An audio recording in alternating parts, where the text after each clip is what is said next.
Oh God. Ba-da-da-da. Oh God, I'm dying. God damn. Oh God, I'm choking more than Kim Kardashian does on dick. Jesus. Alright,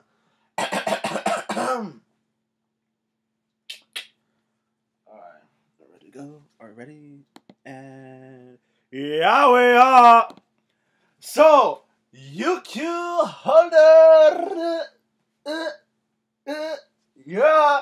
UQ Holder, chapter 96. We are back at the headquarters, and Tota rushes in to see Yukihime and instantly confesses his love. Awesome!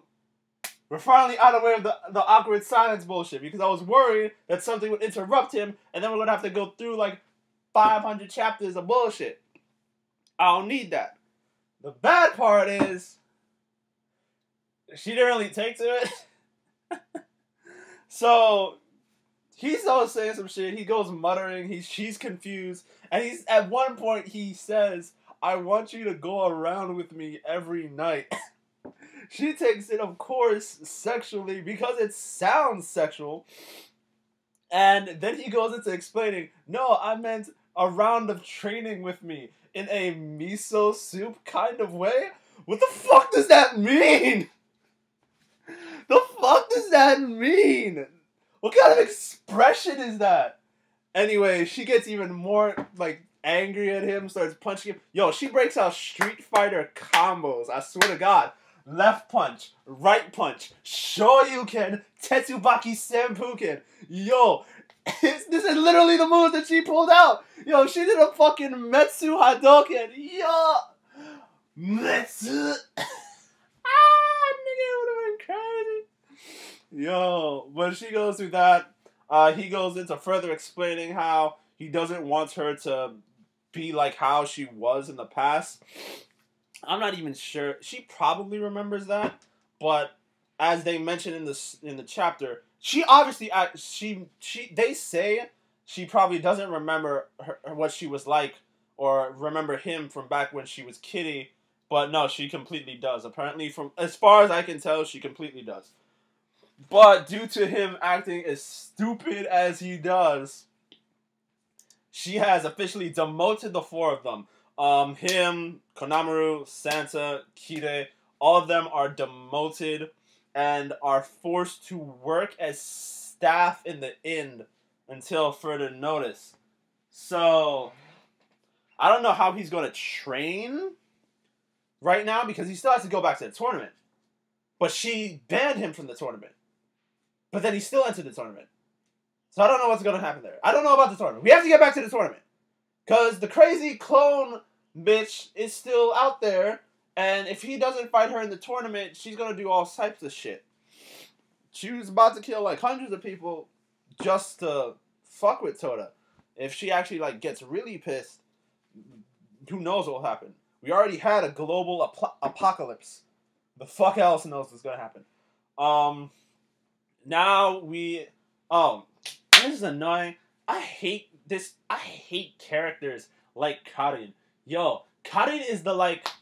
She's like basically Soy Phone from Bleach. I hate annoying tsundere-esque yandere, mostly yandere, Yuri characters who are in love with a female character who clearly is not Yuri in any way, and then attacks any character who even looks at their beloved idol bitch who they're in love with. Yo, it's ridiculous, it's annoying, and I hate it. I'm just glad that, unlike Bleach, UQ Holder doesn't seem to linger on Karin's obsessive love of Yukihime for more than like a section of a chapter. But since he's working at the inn, he's gonna meet the other girls. By the way, there was one part where we have an outside shot. We see the little Duchess-looking bitch who was in the last chapter is clearly the granddaughter of one of Negi's students. And we see two other characters. I'm not sure who they are, but I feel like they're going to show up later, and I'm not sure, because, like, why show two characters? One of them had something in their hands. I feel like it's important. I feel like it is. Anyway, beyond that, nothing else really happened in the chapter. Kota tries to leave. Jinbei says he would have to fight him in order to leave. And Jinbei is. I imagine Jinbei to be fairly strong. Like, he has weak immortality by his standards. No, by immortality standards at all, his immortality is extremely weak. Like, heavy poisons could kill Jinbei. That's very sad to me. And I forgot. I almost forgot one of the most important things. The last panel of this chapter, Yukihime calls him an idiot. Yo, I hate that she's acting tsundere. Can we change that? Like, tsunderes are the bane of my existence. Can we please, like, stop Yukihime from acting tsundere? Please? Please? Please? Yo, Kanata Komatsu, I'm talking to you. Please? Like, she was hot before. Let's keep her hot. Let's not make her a bitch. Thank you. So, she says in the last panel, dummy, you're 500 years too late. Now, in my opinion, this means one of two things.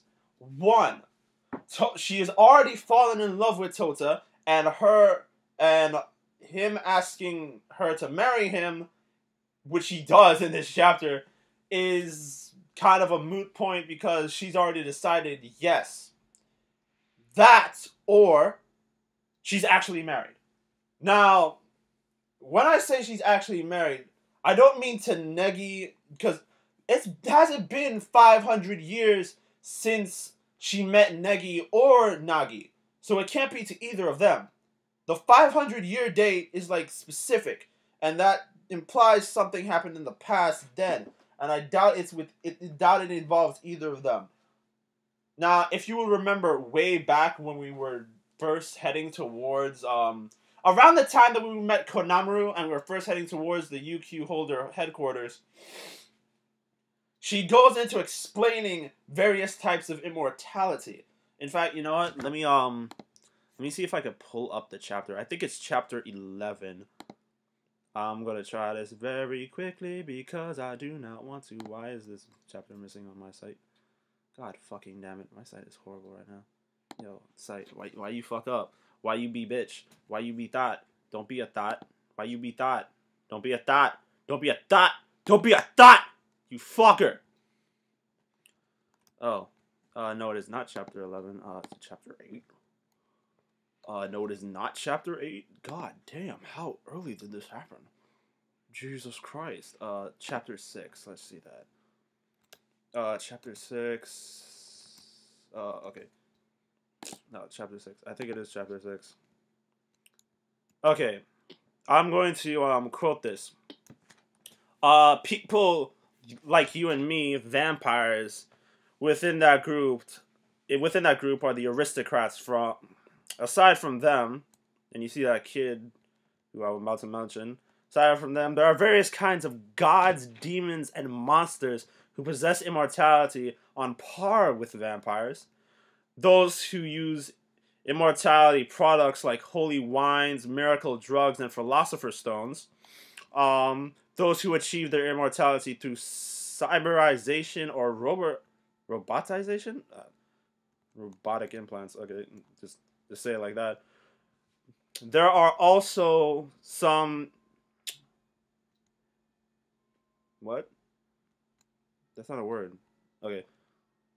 Though there are some who have a stock of lives, or are cursed and unable to die by a twist of fate, or can regenerate when they die, or even have the ability to set a save point. This is the part where she starts explaining various types of immortality.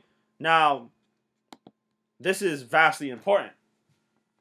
Well, obviously it's vastly important, because she runs down through most of the UQ holder members, except for, like, 2 dudes who I've never seen before. Well, 3 dudes. First of all, I feel like that kid, that young kid who was there, vampirized, is technically, or possibly, is her husband. Now, why do I say this?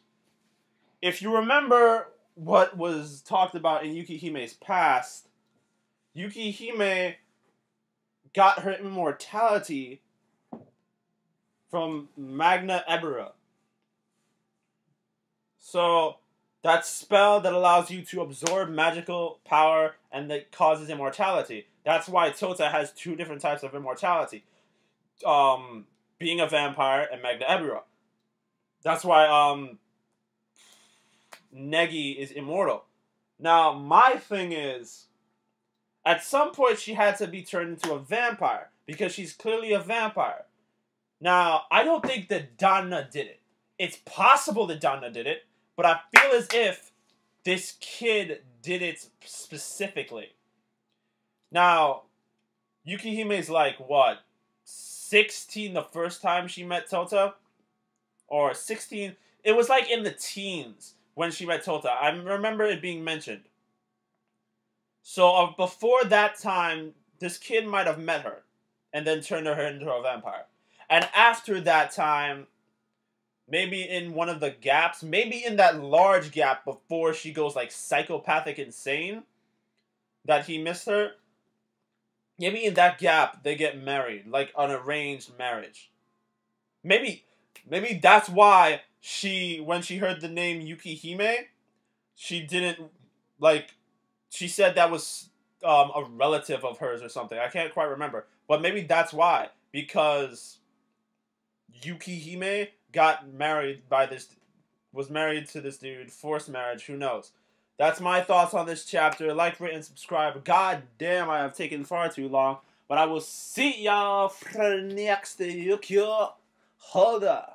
Yo, I finished Magi. I mean, I finished Maho Sensei Negima. If you want to read Maho Sensei Negima to understand what's going on in Yuki Holder, now I'll tell you this. It does not explain every fucking thing. It explains Magna Ebera a bit more. Not much, but a bit more. It shows you how strong and how intelligent Negi was. It shows you what his students were like. But I have to warn you right now. The pacing of the story for Negima is incredibly slow. It did not start off as a shonen. It started off as a harem. And frankly speaking, you can see that it started off as a harem because it's vastly slow. I'm not saying it's bad. It's good. It's a good manga. But it's so slow.